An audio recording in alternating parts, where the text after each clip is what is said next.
Ancestors. Harmonica Frank, 1951. In 1951, Sam Phillips was the owner of a shoestring operation that cut records by young black blues singers in Memphis, Tennessee.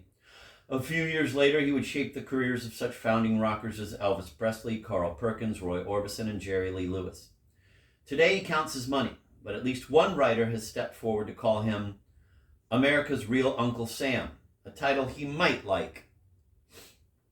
Phillips was raised on a plantation in Alabama. When he was a little boy, an old black man named Uncle Silas Payne would take him aside and sing him the blues, playing Jim to Sam's Huck. In the 50s, bored by the music business and itching for something new, it would be quite natural for Phillips to look for someone to complete a role that was sketched out in his own past. If I could find a white man who had the Negro sound and the Negro feel, he was saying in those days, as Huck Finn met the riverboat gambler, I could make $1 billion. Harmonica Frank Floyd, a white man in his early 40s who held a harmonica in one side of his mouth and sang out of the other, was Sam Phillips's first try. Harmonica Frank was never famous. Born in 1908 in Toccopola, Mississippi, a short ways from Elvis Presley's birthplace in Tupelo, he was a drifter who left home at the age of 14 and bummed his way around the country for the next 40 years, a man who came up with his own idea of the country's music, black and white. In 1973, an old man, Frank, wrote, just one thing I would love to say the first time I played a rock and roll tune on my oath. I had never heard no one else do that type. Therefore, I am almost sure I am the originator of rock and roll, regardless of what you may have heard at the time. I could not read or write music, but now I can. I am truly a hillbilly from the state of Miss, but have traveled all over, played in old-time vaudeville shows, medicine shows, on the streets, barber shops, courthouse lawns, auctions, sales, woodman halls, radios, television, you name it. I've played at comedy fire eaters with carnivals, tricks, or magic, so at least I'm an old showman. Picked cotton, picked fruit, dug mussel shells, and arc pan some golden caliph. One time on KELW in Hollywood with Busty Steel and Log Cabin Wranglers.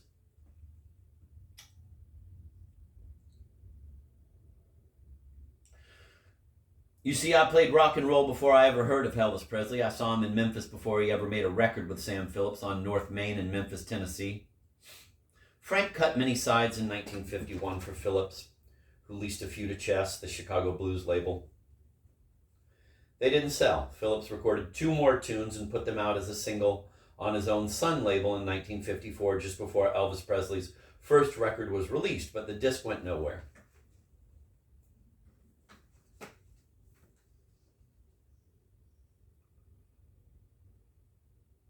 Harmonica Frank's music was a joke, mostly because there was a little more money for a street singer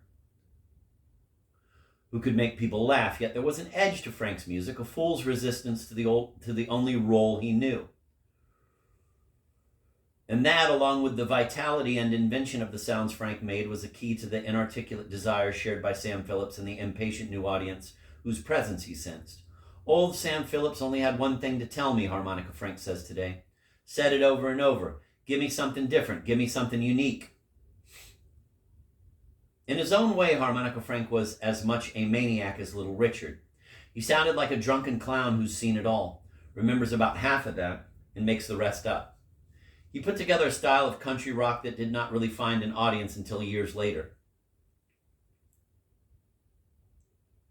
when Bob Dylan caught the same spirit and much of the sound with Mixed Up Confusion, his first single, a lot of the Freewheelin' album, and his I Shall Be Free songs.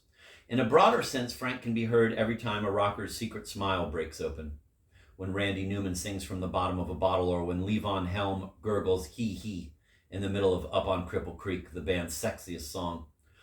Harmonica Frank was perhaps the first of the rock and roll vocal contortionists, like Buddy Holly, Clarence Frogman Henry, and Bob Dylan, whose mission in life seemed to be the willful destruction of the mainstream tradition of popular singing and the smooth and self-assured way of life it was made to represent.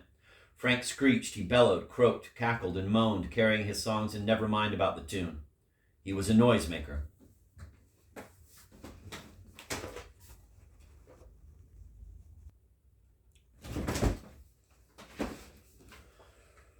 What matters about Frank is the sense of freedom he brought to his music, a good-natured contempt for conventional patterns of life, combined with a genius for transforming all that was smug and polite into absurdity. The result was a music of staggering weirdness, dimly anchored by the fatalism of the blues and powered by the pure delight of what was soon to be called rock and roll. Frank wasn't sexy like the rockabilly singers who were to make Sam Phillips' fortune. He was more like a dirty old man. He was ribald and he had a flair. "I am," he growled in one of his numbers, "a howling tomcat." His only son single was his best, The Great Medical Menagerist, a wonderful talking blues backed by Rockin' Chair Daddy, a first-rate piece of nonsense that really does set the stage for rock and roll. Here he reaches for falsettos, talks to himself, corrects himself, roaring into town. Quote, "Rock to Memphis, dance on Main. Up stepped a lady and asked my name. Rockin' Chair Daddy don't have to work. I told her my name was on the tail of my shirt." And pounding away to the finish. Quote, "Never been to college, never been to school. If you want some rockin', I'm a rockin' fool," end of quote. The Great Medical Menagerist is simply a triumph. Probably a miniature autobiography, it is a catalog of all the prim and decent people Frank made asses of, and of the jobs his fun cost him. The first lines have the perfection of myth. "Ladies and gentlemen, cough white dodgers and little rabbit twisters, step right around closely, tell you all about a wonderful medicine show I used to work with." Quote, "We have Dr. Donaker here with us," end of quote, he drawls, too sly to believe. Quote, "The great medical menagerist of the world," end of quote. That little pause charges the performance with wit and even menace. Frank sings with a squeak. Frank barely lets on that the menagerie is none other than Dr. Donaker's audience, which is to say, his. His most compelling record was Goin' Away Walkin', one of the sides on Chess. It is a classic country blues and a kind of final statement. If the form is blues, though, the spirit and the sound come from the high, lonely whine of the White Mountain music that goes back to the Revolution. The notes seem to hang in the air like ghosts. The song is bitter, unrepentant, and free. "I ain't gonna get married," Frank Floyd sings. "I ain't gonna settle down. I'm gonna walk this highway till my whiskers drags the ground." That was his promise, and he kept it. Of all the characters who populate this book, only Harmonica Frank did more than keep the legend of Huckleberry Finn alive. He lived it out. He showed up, made his records, and lit out for the territory, banging his guitar and blowing his harp, dodging greyhounds and working the fields, setting himself free from an oppression he never bothered to define.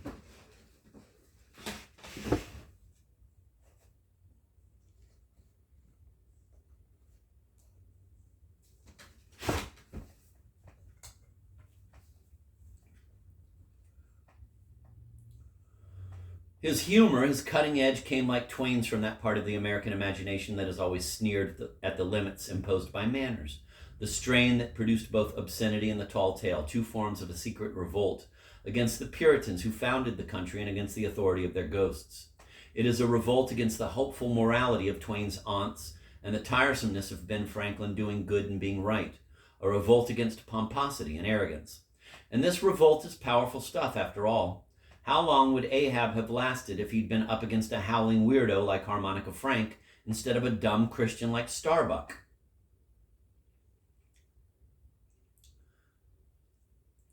Quote, "A digression that may prove worthwhile to those readers who do not skip it," end of quote.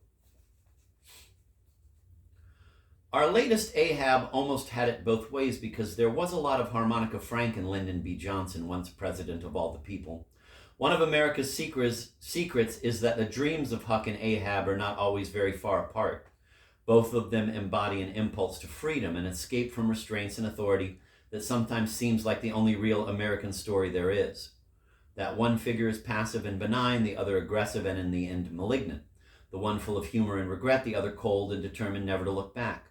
The one as unsure of his own authority as he is of anyone else's. The other fleeing authority only to replace it with his own. All this hides the common bond between the two characters and suggests how strong would be a figure who could put the two together. For all that is different about Ahab and Huck Finn, they are two American heroes who say, yes, they will go to hell if they have to.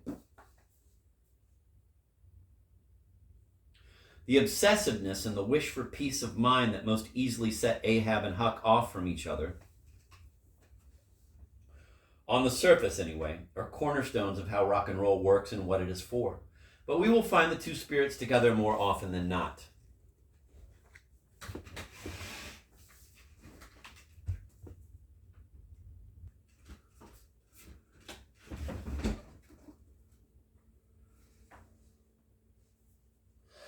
LBJ had his year on the road, quitting college and hoboing his way out to California, digging ditches and washing dishes, finally coming home after having gone far enough to say, years later, that any member of his generation that hadn't been a communist or a dropout wasn't worth a damn. Deeply contemptuous of Eastern gentility and attracted by it too, Johnson coupled a devastating talent for obscenity that no Easterner could match with an image of himself as a latter-day Pecos Bill. The American, Johnson might have been telling us, is alive only as long as he is uncivilized. Thus, Johnson carefully received his guests on the toilet, the, quote, Doniker, end of quote, because it threw them off guard. Bob Dylan was pouting that even the President of the United States had to stand naked, but LBJ was way ahead of him. He forced heads of state to strip for a swim and got the upper hand. He showed his scar, and the New York Review of Books never forgave him. He told them his name was on the tail of his shirt. But Johnson's best defense was his verbal obscenity, that side of Huck that Twain left out of the book and kept for himself. Norman Mailer was the only one of Johnson's adversaries who understood this side of the man, and so he took LBJ on with Why Are We in Vietnam? It was the most gloriously obscene book Mailer could write, a book whose hero was in fact a Texas Huck on his way to becoming a Texas Ahab, changing fast from a reckless kid into a killer. The job, Mailer knew, was to find the sources of Johnson's power. Not merely his political power, but his personal strength. That meant Mailer had to understand the language LBJ really spoke, and then beat him at his own game. And so the obscenity of Mailer's book, at first so funny, so full of honest rebellion, becomes more and more cruel, until finally it is part and parcel with brutality and murder.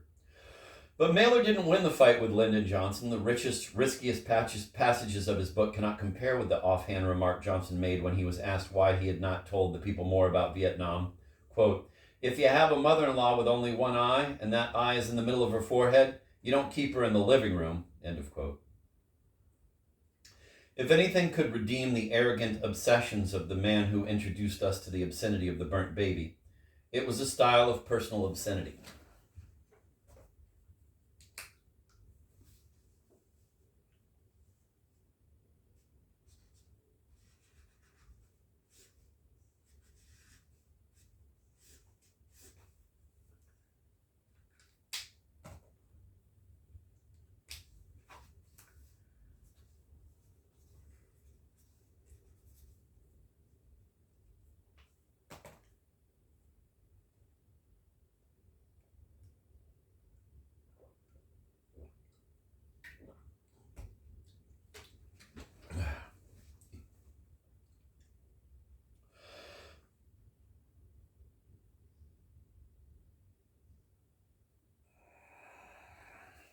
This allowed Johnson to transcend, for a time, the self-righteousness and righteousness pure and simple of those who vilified him with every obscenity at their command. After all, compared to the crowds who hounded him with their mechanical chants, Lyndon Johnson was a poet.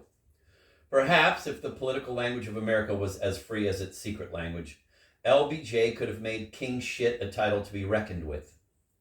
Perhaps, in the presidential election of our dreams, he could have beaten even Lenny Bruce. And maybe he would have kept Harmonica Frank on retainer down there on the LBJ ranch.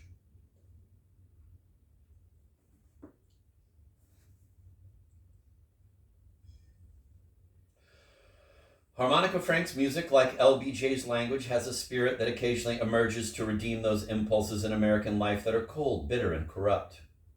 Just as that book about a river and a raft was meant to displace Mark Twain's dread of what hard into the Gilded Age the country seemed eager to believe it was all about.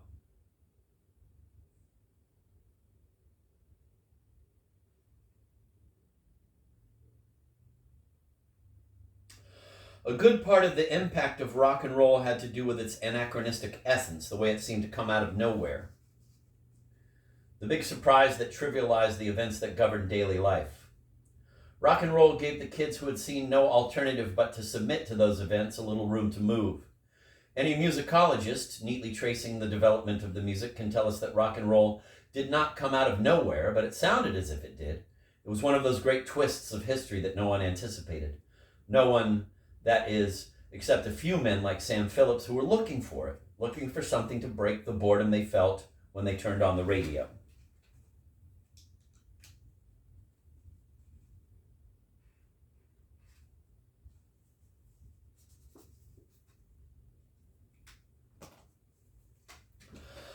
Harmonica Frank was part of Phillips's quest for the weird, and weird it had to be if it was to crack the ice that was seeping into Memphis in 1951. When Phillips looked at his town, he must have seen the thousands of good country people, the people who worked hard and prayed harder, who had migrated to Memphis after World War II. They wanted a home that was safe, orderly, and respectable. And as far as the old wide-open riverboat town was concerned, they were perfectly satisfied to visit it in a museum. There was a sense that life was set in a pattern, winding down.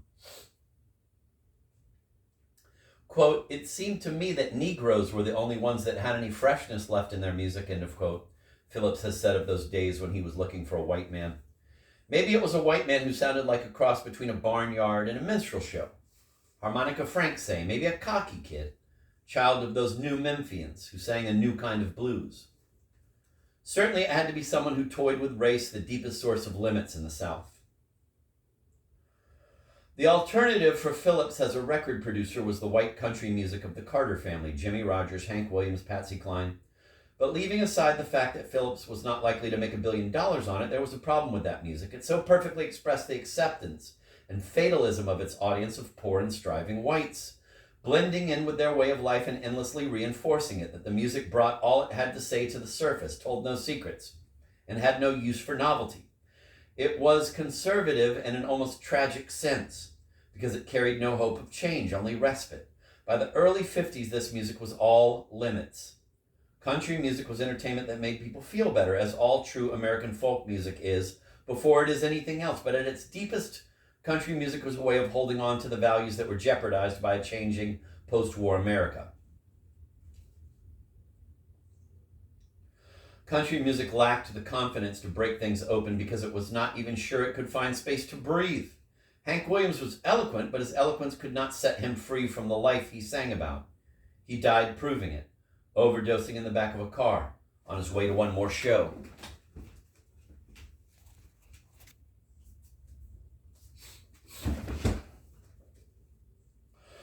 Phillips had not even worked out the sound he wanted. It was music toward which he was only groping and, most important, ready to accept. Frank Floyd, a white man with some life in him, whose music wasn't exactly blues, but was too strange to peddle as anything else, couldn't have sounded less like Hank Williams, though he might have picked up some of his twinkle from Jimmie Rodgers, whom he met on the road years before. Maybe Frank's music was something that would make people take notice if they heard him on the radio, which they rarely did. Whatever it was music to turn things around a bit. A clue to what Phillips was looking for, to what made rock and roll happen, and to what keeps it alive.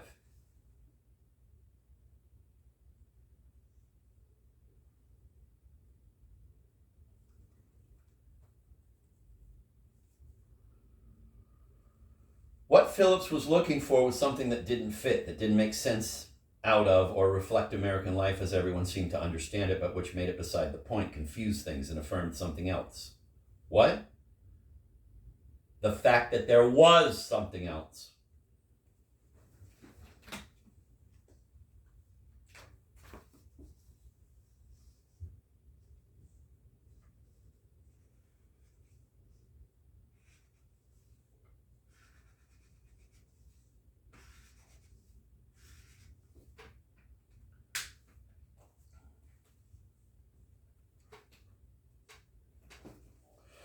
What finally arrived was a music of racial confusion. Huck and Jim giving America's aunt the slip. No dead-end white Negroes, but something new. Men like Harmonica Frank and Elvis Presley, whose styles revealed possibilities of American life that were hardly visible anywhere else, with an intensity and delight that had no parallel at all.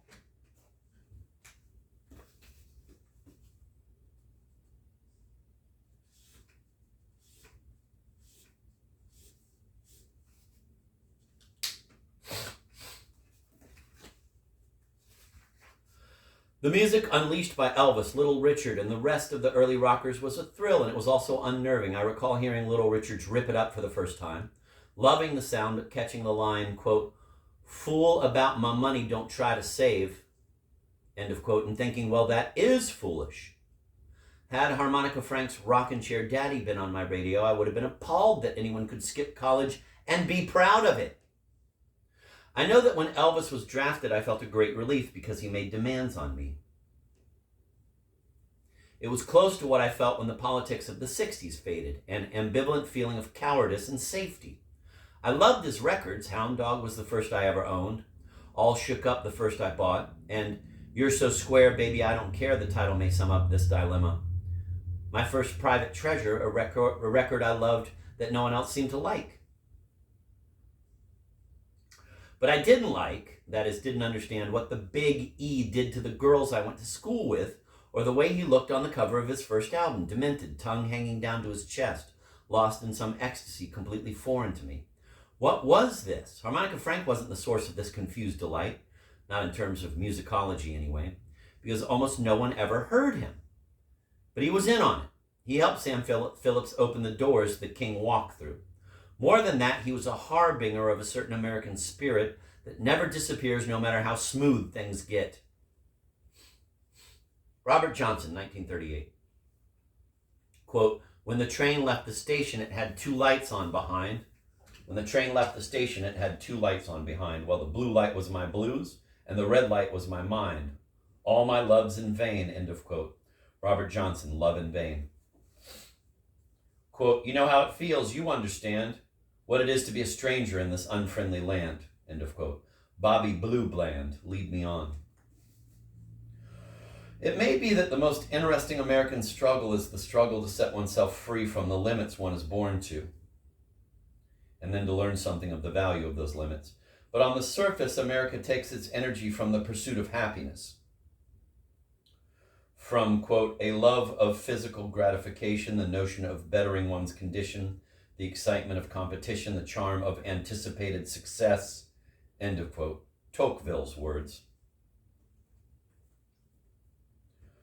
From a memory of open spaces and a belief in open possibilities, from the conviction that you can always get what you want, and that even if you can't, you deserve it anyway.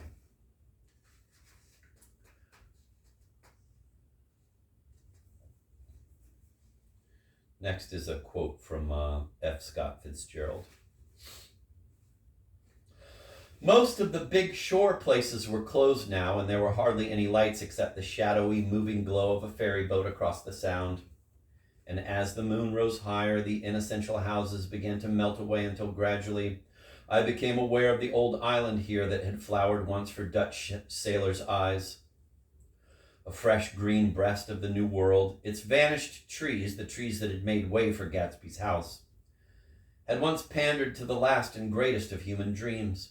For a transitory, enchanted moment, man must have held his breath in the presence of this continent, compelled into an aesthetic contemplation he neither understood nor desired, face to face for the last time in history with something commensurate to his capacity for wonder.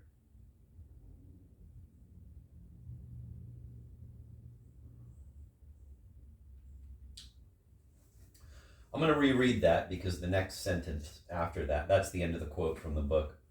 After that, Greil Marcus says, no one ever captured the promise of American life more beautifully than Fitzgerald did in that passage. And I must say, I'm not really getting that, what's so great about that fucking passage. Quote from F. Scott Fitzgerald's Great Gatsby, quote, most of the big shore places were closed now, and there were hardly any lights except the shadowy, moving glow of a ferry boat across the Sound.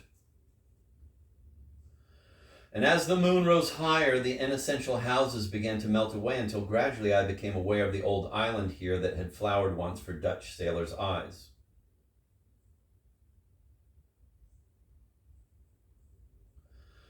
A fresh green breast of the new world, its vanished trees, the trees that had made way for Gatsby's house, had once pandered to the last and greatest of human dreams. For a transitory, enchanted moment, man must have held his breath in the presence of this continent, compelled into an aesthetic contemplation he neither understood nor desired,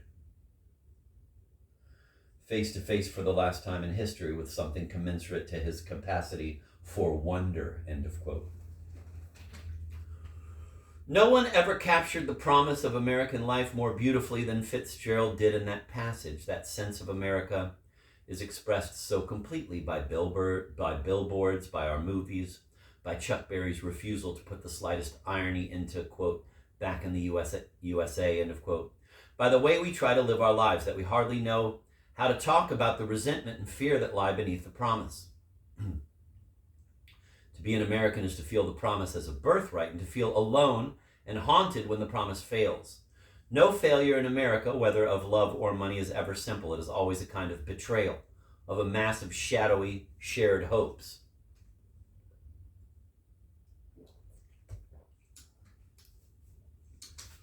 Within that failure is a very different America. It is an America of desolation. Desolate because it is felt to be out of place. And it is here that Robert Johnson looked for his images and found them. Robert Johnson was a Mississippi country blues singer and guitarist born in 1911. He was murdered by a jealous husband in 1938.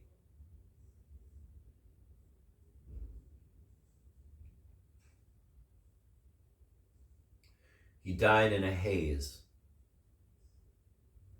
If some remember that he was stabbed, others say he was poisoned, that he died on his hands and knees, barking like a dog, that his death, quote, had something to do with the black arts, end of quote. Nearly 40 years after his death, Johnson remains the most emotionally committed of all blues singers. For all the distance of his time and place, Johnson's music draws a natural response from many who outwardly could not be more different from him. He sang about the price he had to pay for promises he tried and failed to keep. I think the power of his music comes in part from Johnson's ability to shape the loneliness and chaos of his betrayal, or ours. Listening to Johnson's songs, one almost feels at home in that desolate America. One feels able to take some strength from it, right along with the promises we could not give up if we wanted to.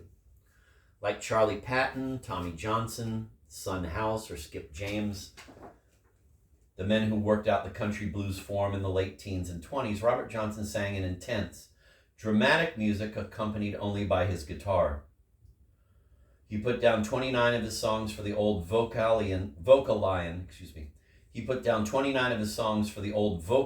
label in 1936 and 1937. His songs lasted in the work of other bluesmen long after Johnson was dead, and in the early 60s, Johnson's original versions began to appear on albums. Today, Johnson's presence can be felt behind many of the best modern guitar players. In a more subtle and vital way, his presence can be felt behind many of our best singers. And a good musical case can be made for Johnson as the first rock and roller of all. His music had a vibrancy and a rhythmic excitement that was new to the country blues. On some tunes, Walking Blues, Crossroads Blues, If I Had Possession Over Judgment Day, Johnson sounds like a complete rock and roll band, as full as Elvis's First Combo or the group Bob Dylan put together for the John Wesley Harding Sessions, and tougher than either.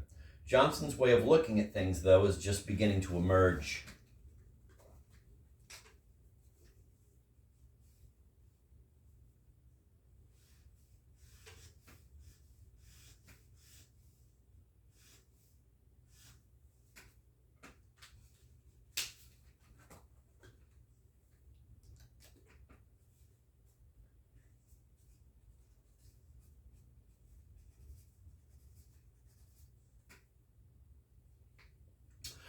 I have no stylistic arguments to make about Johnson's influence on the other performers in this book, but I do have a symbolic argument.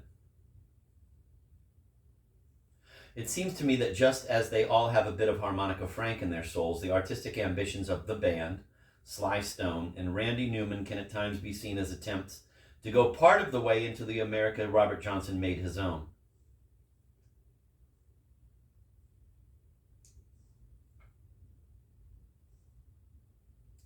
That since his journey into that America knew few limits, his music can help us understand the limits of other artists and the risks they take when they try to break through them. Let me reread that paragraph. I have no stylistic arguments to make about Johnson's influence on the other performers in this book, but I do have a symbolic argument.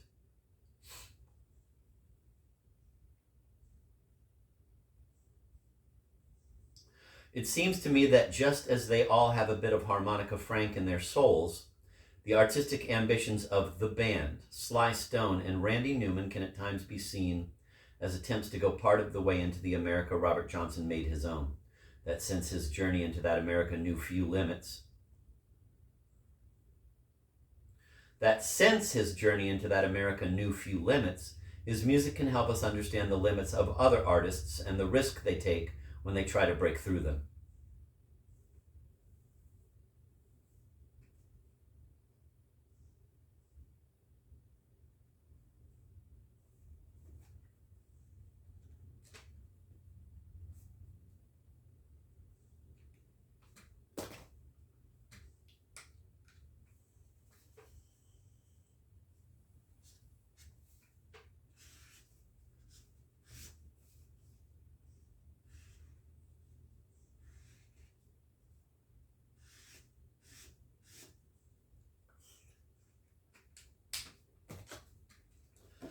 And as for Elvis Presley, well, his first music might be seen as a proud attempt to escape Johnson's America altogether. Johnson's vision was of a world without salvation, redemption, or rest. It was a vision he resisted, laughed at, to which he gave himself over, but most of all, it was a vision he pursued. He walked his road like a failed, orphaned Puritan, looking for women and a good night, but never convinced, whether he found such things or not, that they were really what he wanted, and so framing his tales with old echoes of sin and damnation. There were demons in his songs, blues that walk like a man, the devil, or the two in league with each other. And Johnson was often on good terms with them. His greatest fear seemed to have been that his desires were so extreme that he could satisfy them only by becoming a kind of demon himself. When he sings so slowly in, quote, "Me and the Devil Blues," end of quote. Now a new quote, this is the lyrics from Me and the Devil Blues. Quote, "Early this morning when you knocked upon my door, early this morning when you knocked upon my door, I said, 'Hello, Satan, I believe it's time to go.'" End of quote. The only memory in American art that speaks with the same eerie resignation is that moment when Ahab goes over to the devil-worshipping Parsis he kept stowed away in the hold of the Pequod. That is a remarkable image, but Johnson's images were simply part of daily life. Quote, "Me and the devil was walking side by side. Ooh, me and the devil was walking side by side. I'm going to beat my woman until I get satisfied." End of quote. It may seem strange that in the black country south of the 20s and 30s, where the leap to grace of gospel music was at the heart of the community, the blues singers, in a twisted way, were the real Puritans. These men who had to renounce the blues to be sanctified, who often sneered at the preachers in their songs, were the ones who really believed in the devil. They feared the devil most because they knew him best.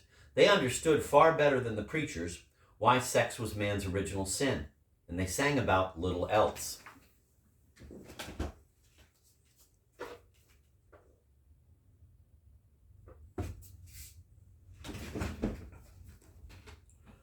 This side of the blues did not come from Africa, but from the Puritan revival of the Great Awakening, the revival that spread across the American colonies more than 200 years ago. It was an explosion of dread and piety that Southern whites passed on to their slaves and that blacks ultimately refashioned into their own religion. The blues singers accepted the dread but refused the piety. They sang as if their understanding of the devil was strong enough to force a belief in God out of their lives. They lived man's fear of life, and they became artists of the fear. I'm going to reread those last two paragraphs. It may seem strange that in the black country south of the 20s and 30s, where the leap to grace of gospel music was at the heart of the community, the blues singers, in a twisted way, were the real Puritans. These men who had to renounce the blues to be sanctified, who often sneered at the preachers in their songs, were the ones who really believed in the devil. They feared the devil most because they knew him best. They understood far better than the preachers why sex was man's original sin, and they sang about little else. This side of the blues did not come from Africa, but from the Puritan revival of the Great Awakening, the revival that spread across the American colonies more than 200 years ago. It was an explosion of dread and piety that Southern whites passed on to their slaves, and that blacks ultimately refashioned into their own religion. The blues singers accepted the dread but refused the piety. They sang as if their understanding of the devil was strong enough to force a belief. They sang as if their understanding of the devil was strong enough to force a belief in God out of their lives. They lived man's fear of life, and they became artists of the fear.